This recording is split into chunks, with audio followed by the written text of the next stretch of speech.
The literal Nazis are everywhere and they're oppressing poor innocent liberal women. That's the story, if you are to believe the cathedral media. The reality is much simpler. Militant racists and sexists of the far left have gotten a bit of a taste of their own poison, and they're really mad about that. Let's explore.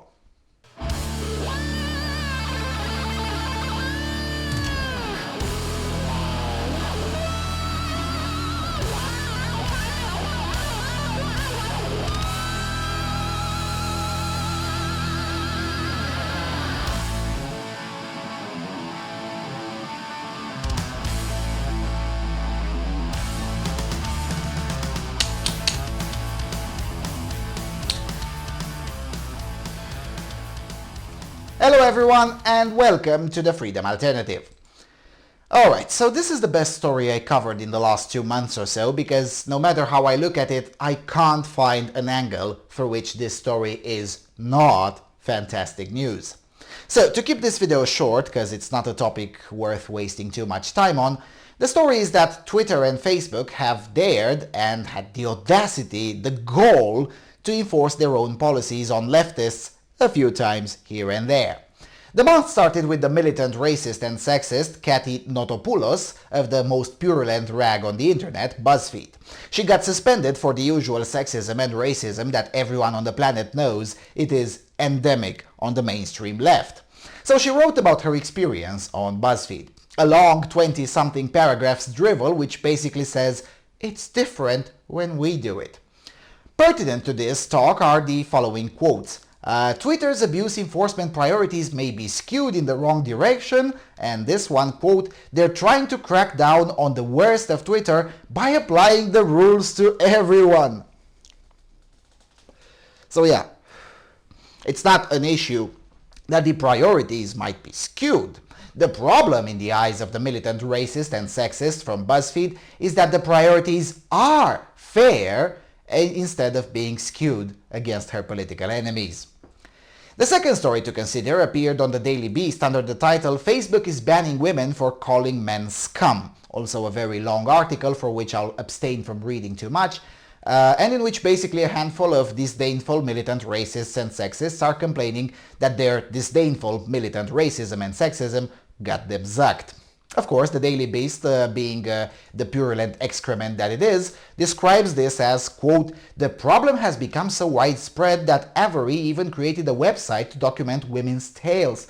The site facebookjailed.com shares women's experiences of being punished by Facebook for making benign comments about men or standing up to trolls, sometimes juxtaposed with Facebook's inaction against men who have hurled insults or racial slurs back." Close quote.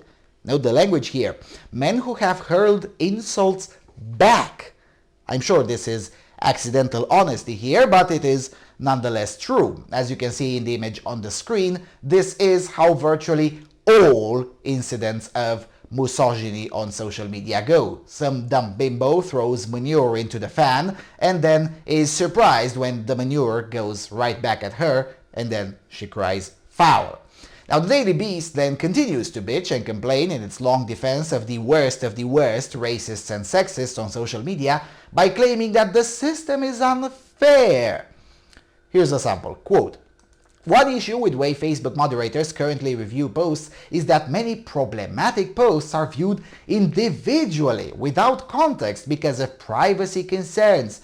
Facebook moderators also aren't able to view personal or demographic information about the original poster. This means that they sometimes don't know whether a piece of content was posted by a black queer woman or a white straight male. With hate speech in particular, the person writing the post is just as relevant as what is being said. The fact that Facebook's moderators aren't always given this information means that sometimes benign statements can be misinterpreted and vice versa." Close quote. Translation: how dares Facebook not to have an overtly institutionalized racist system in place in which calls for genocide and militant racism gets treated differently depending on the race of the original poster? If you don't see what's wrong with that, you might be a leftist. Now, let's be clear about something. Twitter is trash and Facebook is cancer. Although most YouTubers appear to hate on Twitter a lot, I actually despise Facebook a lot more, and part of that is due to experience. I've never been suspended on Twitter. Last year, I was suspended on Facebook for 7 of the 12 months of the year, culminating with the elections period when I was suspended with 4 separate accounts, the 4th one without even posting anything, just subscribed to a few pages. This year, I got better treatment. I've only been suspended for 4 months of the 12 months of the current year. At the moment of this recording, I am suspended with 3 accounts on Facebook, and I'm using a third-party app to keep the channel's page updated. Now you know why I was reluctant to make a channel page to begin with. But with that said, this string of stories is very good for several reasons. First of all, if we take their word for it, then that means the left got hoisted by its own petard. I mean, who lobbied for hate speech policies on Twitter? That's right, the militant racists from BuzzFeed, Huffington Post, and other similarly dark places. So the Twitter Safety Council fucking around with them is, at the very least, funny. Similarly on Facebook, between 2009, when I joined Facebook, and 2013, I was never suspended. And I used to post far more radical stuff than what I post now, especially with my agitprop and black propaganda accounts. Sure, snowflakes did exist then too, but they would get the standard "thank you for letting us know. We looked at it and it doesn't violate our community standards" whenever they would report something. Basically, anything except excessive graphic violence, nudity, and illegal drugs was fair game on Facebook. Then the political censorship started creeping in. First they came for the anti-feminists, then for the Islamic critics sector, then for comics creators, then for Eurosceptics, the Nazis, the alt-right, and so on and so forth. I mean, the Nazis and the alt-right were actually very late to this party of censorship. It goes way before that. There is still around on the interwebs a screenshot that I made when I reported a militant Islamist and, of course, anti-Semitic group, and Facebook told me that was okay. Right after they had suspended me for posting a link to an Indian DNA study that showed 50% of rape allegations in the Delhi metropolitan area were utter lies. Yep, that was a thing.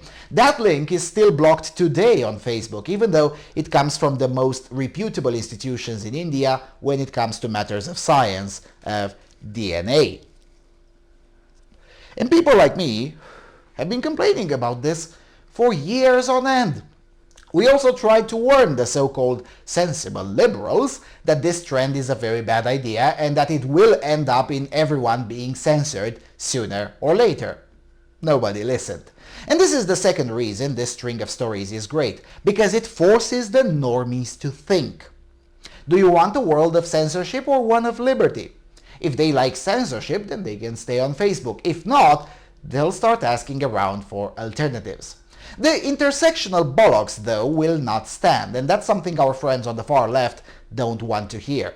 This whole nonsense of "you don't need protections for white people" or "it's just a benign comment, so what if it says kill all men" simply doesn't pass even the most basic smell test for anyone, let alone, least of all, an algorithm.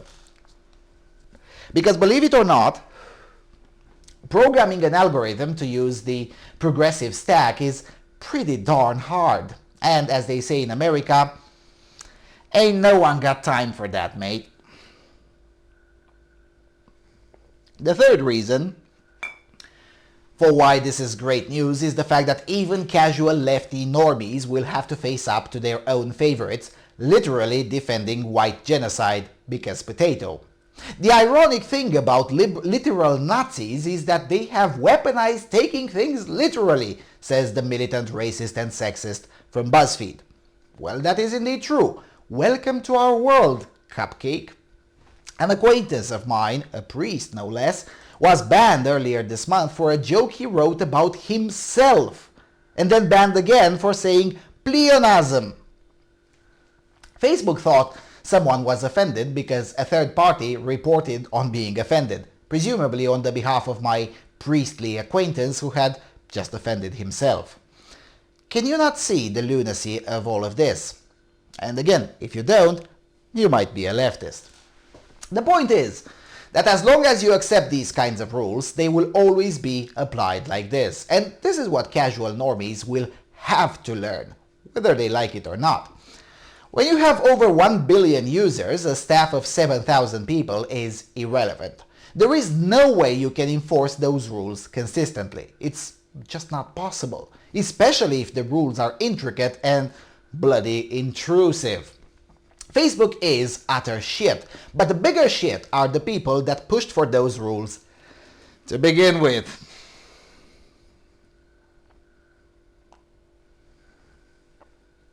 Finally, the fourth reason this is good news is that no matter how this controversy pans out, we win another small battle.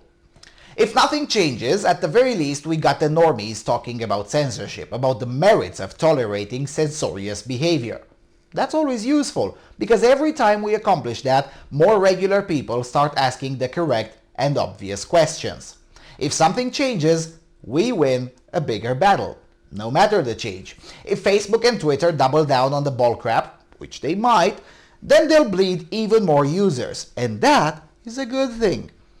If, however, they'll try to reform, that would also be good. Also, no matter what, this opens the distinct possibility of revealing even more about how naked the emperor is. If we get feminists and racists blocked or suspended, this means that maybe we can take back Twitter, or ruin Twitter. Both options are very fine in my book. Also, if we can get them blocked more often, they'll write more disdainful drivel like this, driving even more normies our way. That's why leftists are terrified of social media, because they know that whatever they do, they still lose when they face weaponized autism. And I'm not joking, nor am I being ironic here. They push the envelope too much.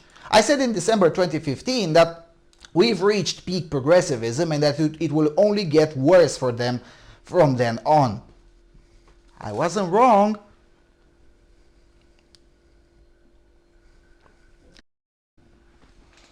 So here's the next obvious prediction.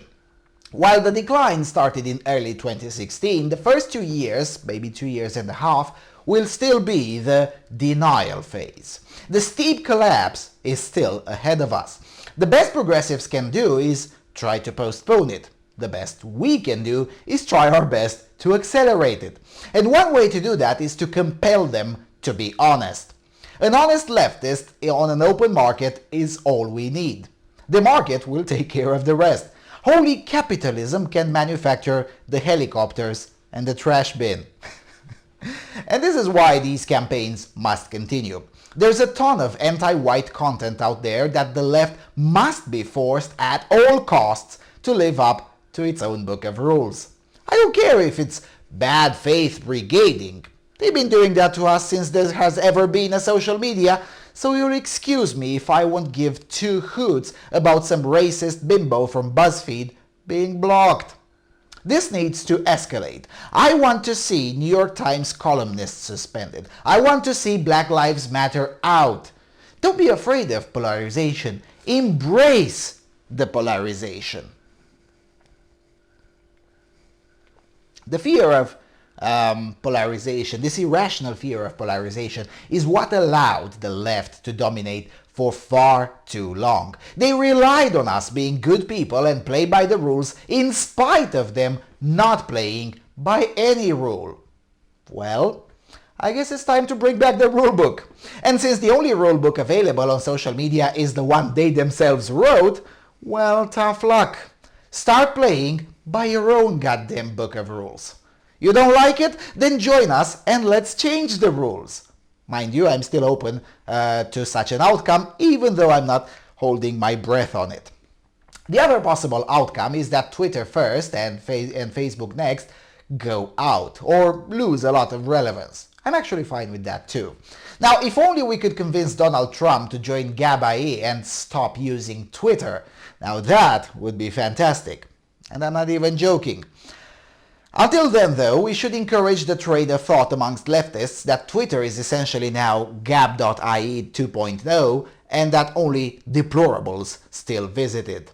Is that a sneaky way to get them to cede more of the floor without a fight? Yeah, it is. Is that a moral tactic? Absolutely. It's exactly the tactic they use to convince conservatives to withdraw from Hollywood, to withdraw from universities, to withdraw from the cathedral media, and to generally project a leftist majority that never, ever existed in the first place. You see, unlike them, we actually do have a majority. We just don't express it well enough yet. Although we've gotten significantly better at it in the last 4 years, thank God, says the atheist. But no, seriously, these kinds of guerrilla warfare tactics and asymmetrical warfare need to continue because the preliminary results are just fantastic. We need more of that. Let them call us the literal Nazis. I've been called a lot worse. And most of you have also been called far worse. We can live with that label from a disdainful, minuscule bunch of people whose opinions nobody in his right mind can ever respect. It's only a problem if you get called names by respectable people, not militant bigots from BuzzFeed. That bunch can frankly go to hell. And with all of that being said, thank you all for watching, thank you for your continuous and generous support, and I guess I'll see you all soon on Freedom Alternative.